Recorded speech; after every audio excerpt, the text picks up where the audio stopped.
Hello and welcome back to Shakesyear. We are almost at the end of A Lover's Complaint. Today we've got sonnets 41 through 44. And so tomorrow we'll do 45 to 47 and then we'll be done with the whole thing.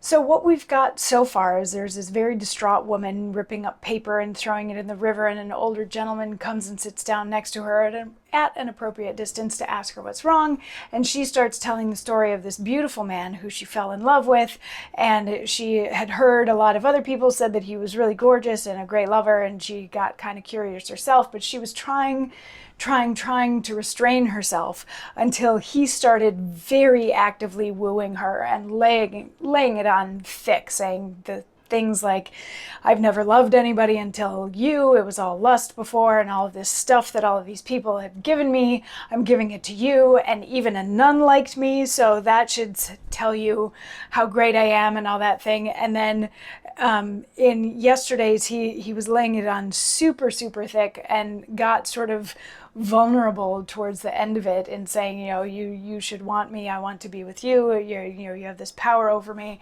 stuff like that. And now in stanza 41, we're back to the woman speaking on behalf of herself. The last couple of days we've been hearing his words through her mouth, but now she's speaking for herself again, talking to the old man. And she said, "This said, his watery eyes he did dismount, whose sights till then were leveled on my face, each cheek a river running from a fount with brinish current downward flowed apace. Oh, how the channel to the stream gave grace, who glazed with crystal gate the glowing roses that flame through water which their hue encloses. Oh, Father, what a hell of witchcraft lies in the small orb of one particular tear, but with the inundation of the eyes, what rocky heart to water will not wear? What breast so cold that is not warm it here? Oh, cleft effect, cold modesty, hot wrath, both fire from hence and chill extincture hath. For lo, his passion, but an art of craft, even there resolved my reason into tears.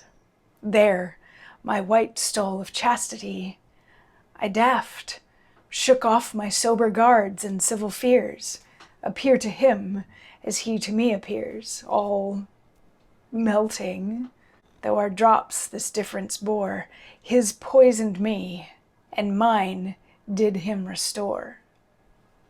In him a plenitude of subtle matter applied to cautels, all strange forms receives of burning blushes, or of weeping water, or swooning paleness, and he takes and leaves in either's aptness, as it best deceives, to blush at speeches rank, to weep at woes, or to turn white and swoon at tragic shows.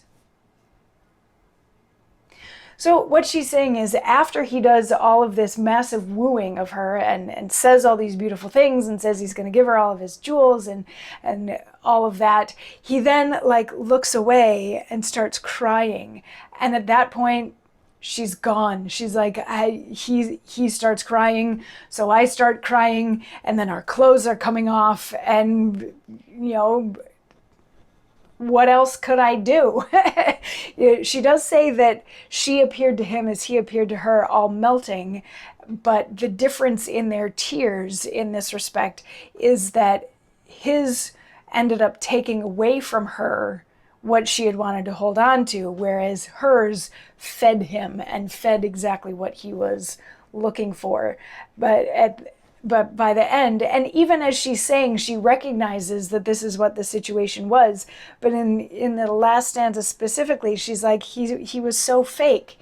The whole thing was so fake. He was so false. He didn't mean any of it. He was saying exactly what needed to be said to get what it is that he wanted. So that's likely what the lover's complaint is, that she was tricked into consensual sex, if that makes any sense. And she may be regretting her choices at this point. But we've got 3 more stanzas tomorrow to wrap it up and see if there's any sort of resolution to this particular situation. So come on back tomorrow for that and for a wrap-up. I'll see you then. Mwah.